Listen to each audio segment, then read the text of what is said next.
first get in contact or even hear about Wincent? The main guys of Wincent, Yuan and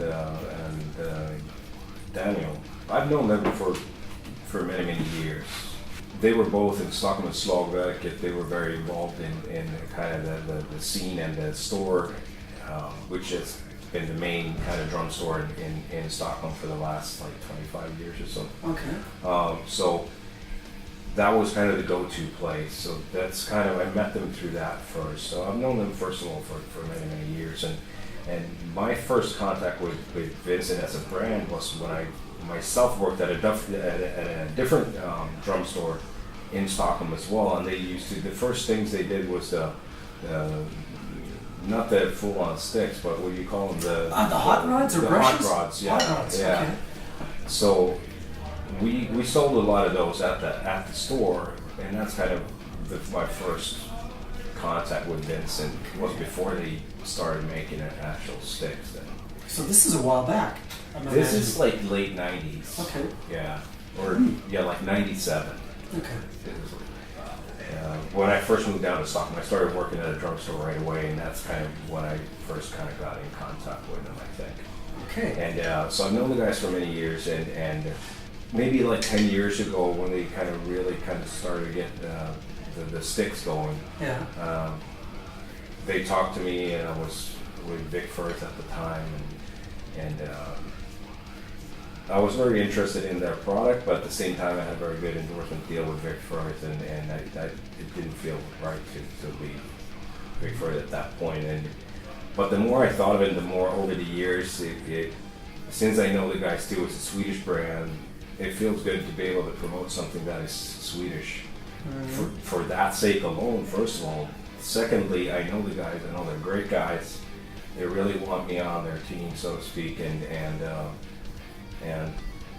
the quality of their sticks is, for each year they kept getting better and better and better at it. Mm-hmm. So, and by now you could compare these sticks to the best sticks in the world, yeah. And they're up there. So it was kind of a no-brainer. At one point, we just came to like, okay. Yeah. Sorry, Vic Firth guys, I got to do this. Yeah. Yeah. Vic Firth, obviously great sticks, mm-hmm. but there was other reasons for me too, not only, okay. the sticks themselves, but since I knew the guys. And those are good reasons, for sure. Yeah, I think so. I mean, me personally, the longer I'm in the business, those kind of relationships become more valuable, for sure. Mm-hmm. I mean, they do. Important, yeah. It's not only about what you're using and why, mm-hmm. and it's also about relationships so much, and the people that you work with and for what reasons. When you first started with him, I don't know if the watchers know, but Tomas has his own signature stick. Woohoo! Now, how long did that take, or did you get your stick right when you joined, or did you use another model? That was kind of one of the ideas or perks, if you will, of switching, was that okay, let's do this, but you got to, sweeten the deal a little bit. I want my own.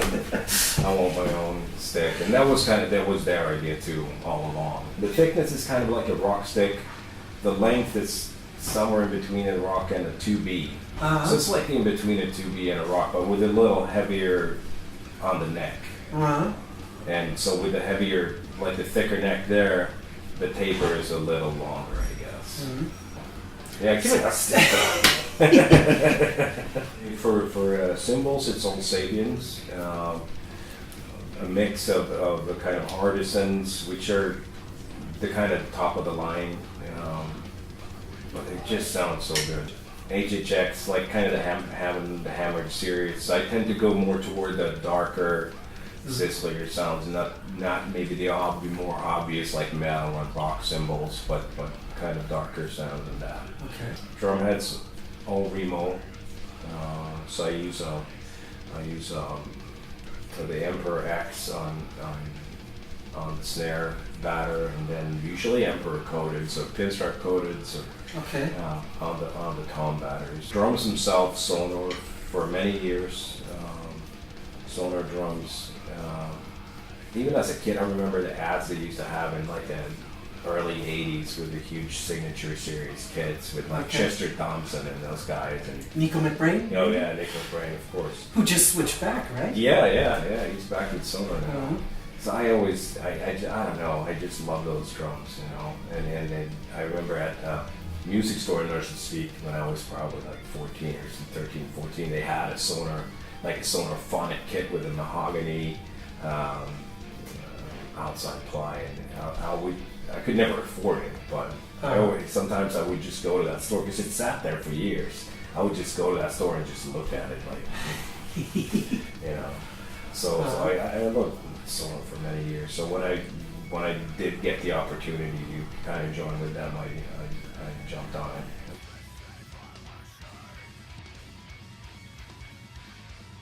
Brent Niemi asked, "Damn, ask about the kick pattern. Bleed ridiculous."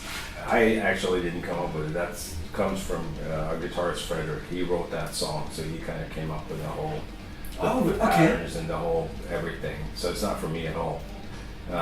So and it took me a long time, at least like 6 months, to learn how to play that. And first of all, I had to kind of change my approach to how to play double bass for that song, because I always just kind of pummeled and used a lot of force and always just signals like, and I used more leg more than feet. So that's kind of the technique I always had up until that point.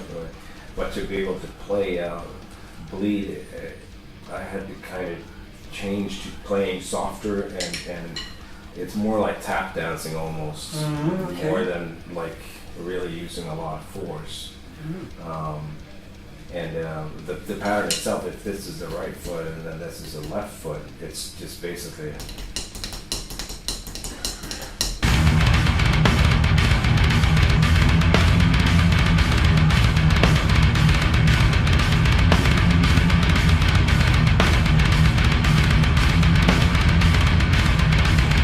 what it's doing, but of course that's the basic pattern, and then it kind of goes into more involved stuff like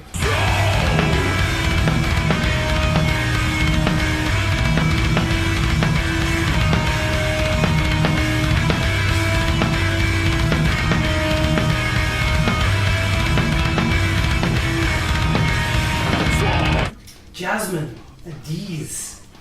Actually, I kind of have the same question. She asks, how many years until he was able to play like that? How many hours of daily practice? And also, if you have a daily routine of practice. Let's start with that first then. I don't have a daily routine, not at all. And actually, I will stay away from the kit. If we're not doing anything, I don't necessarily play drums at all for long periods of time. I don't have that, I gotta play. I don't have that really in me. Interesting. A lot of the practice and a lot of the skill, if you will, I guess was acquired early, pretty early on. So the first few years with the band were really, really intense, and we would rehearse like 10 hours, 14 hours straight, and we were just young and excited, and so at that point, the first few years really reshaped me as a drummer. They had a drummer that was really good that left the band, Niklas Lundgren, and he was way ahead of me where I was at that point when I joined the band. So I had to really kind of work hard step up. But there was not a lot of metal guys that played double bass, kind of technical music around. So to some degree, it's actually I think they settled for me. It's like but seriously at that point, because I really had to work hard to kind of even be close to what the previous guy was kind of doing when he left off the band. So it was definitely something that reshaped me as a drummer. I really had to learn something that was out of my comfort zone, and I had to get in the comfort zone with this kind of music, So, and obviously, of course, then over the years, you kind of evolve within this, and you start doing your own thing, and you kind of grow into it more and more. Nowadays, it's more, for each album, it's like purpose driven. I want to write something that sounds like this, so I got to learn to play this. I don't sit and practice a bunch of stuff that is not Meshuggah. This is the only thing I do. So my practice, if any, the practice that I do is very purpose driven for the songs that we do. And so I'm not a wide drummer. I mean, I could fake maybe a funk beat or something, but I'm not like I don't know a lot of different things. This is the only thing I've been doing in my adult life, and this is the only kind of thing I know. And so, and also I don't, like I said, I don't really have a daily routine. Sometimes if we're not playing for 2 months, I might stay away from the kit for 6 weeks and then rehearse for 2 weeks and then, before the bands. Yeah. Wow. Okay. So that goes up and down. Sometimes I'm in a period where you feel like driven and you're kind of excited and you're inspired. But a lot of times for me, I need to stay awake to get inspired. So, okay. Yeah. I know some guys that are just every day, like 5, 6, 8 hours a day. I definitely wish I was like that. I think I could probably accomplish more things, if not be better. I would probably play what I do with a way easier, like, sit back and just like think about tomorrow's dinner or whatever, and do this thing. But I don't really necessarily have that kind of drive. I used to, maybe in my in my 20s and so. But the older you get, it's like I see the value in other things, and also I see the value in staying away from the kit. For me personally, it works like that, because if I've even had periods where I've been away from the kit from like 6 months. Mm-hmm. And what I do know is that you come back to your kit after 6 months, your approach to the drums has slightly shifted and changed a little bit. As you listen to maybe some other things, and you just stayed away from the instrument, and that tends to also change your approach a little bit when you come back to the kit. It's like, I never thought of that. Yeah, I find the same thing. It's kind of cool. Yeah. Whereas I feel that, at least for me personally, if in my 20s there, when I was like trying to play every day, whether we were practicing or not, I would go to rehearsal space and just try to play. I would kind of just get stuck in a pattern of just rehashing the same, kind of going through the motions of the same things. But to some degree, maybe that's also because I never really went to teachers or to schools. I never really learned how to practice even, So I'm really bad at practicing for technique or for, I always had to have a song. There had to be some kind of a musical idea, not just a technical idea. Right, yeah, cool. Okay, well then, that leads me to my next question. When the band has downtime and stuff, what do you like to do what are your, maybe some hobbies that are non-drumming, non-music? Fishing. Fishing? Yeah. Wow, cool. I love fishing. Yeah. Do you get to do it a lot? Not as much as you'd like? Not so much as I would like, but I don't really do winter fishing. I don't really do ice fishing and stuff like that, but through the summer, I love doing that. That's kind of that's my favorite pastime, so. Okay. Yeah. I don't really have many. That's like the one hobby, because this used to be the hobby, right? Yeah. And then you're fortunate enough to make it, your living, and at some point it ends being your hobby and it becomes your job. So you've lost a hobby, you gain a profession, So you have to. I don't even want to make fishing a profession, though. Don't get me wrong. That's fine for just pastime, but yeah, that's like the one thing that I tend to do. I have to ask a question because it would be so non-Canadian if I didn't. Because I know Sweden and Canada have a huge passion for the same sport. I grew up playing ice hockey. Yeah. Right? And did you ever play, or were you ever into the sport? Of course. Yeah? Everyone played, Yeah. You had to. Cool. So in the winter, that was definitely, because mostly it wouldn't have the outdoor, right? At the school we had one, and I actually grew up right next to Kempehallen, which was like the home arena for our team, So I grew up a stone's throw away from that. Okay. So we were always there, and trying to get the players to give us hockey sticks and pucks and whatever. Which disco tune, 60s, 70s, 80s, or 90s, makes him secretly want to dance along to? Wow.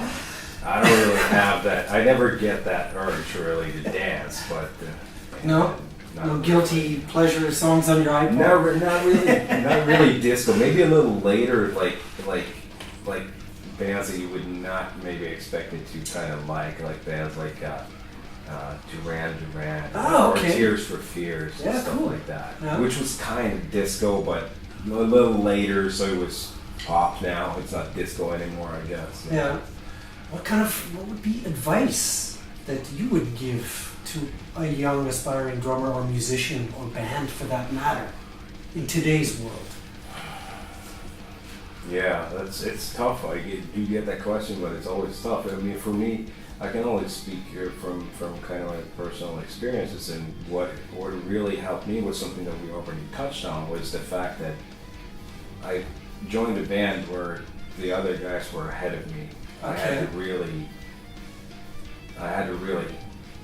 really try and really practice and really to better myself at my instrument. So, not everyone's going to have that opportunity to pick and choose who they. A lot of times you're just friends that start picking up instruments and you kind of grow into it, and that's kind of a little bit how it was for us too. But if it was just that easy, the tip would be to find people that are better than you, because that will make you better. You know, that's not always so easy. You know, but apart from that, you know, it's give it time. Mm-hmm. That's another thing. Patience. I mean, even looking back at our career, and when we released the first full-length album in '91, we think, well, it's done. Uh-huh. And of course, you know, it's with this kind of music too, like, you don't really sell any numbers, of course. Mm-hmm. You know, it's too quirky, too much of a weird niche of music. So it took time and hard work, and it's just relentless, kind of going, and it took a lot of years before we started kind of seeing any kind of money from it and stuff like that. So that would be another tip. Once you've found your thing you want to do, maybe your co-musicians, your music style and all that, give it time. Don't be too impatient. Yeah. Where do you see yourself 10 years from now? I can definitely see myself still doing this at 55 for sure. But it's so much. The older you get, the harder it is also, because people have families, and maybe the touring doesn't carry the kind of attraction it did when you're 25. You know, and it becomes more about other things, and the music is more important. The riding around on a bus with 12 smelly dudes is not maybe as important, but at the same time it's something you have to do to make it work. So at this age, I think things are probably bound to change, but if we can and we have the health and we still feel that there's more to be had and there's more cool music to write in this, I hope that we're still doing that in 10 years. If the band for some reason didn't continue, Mm-hmm. would you want to continue? Would you find yourself another band?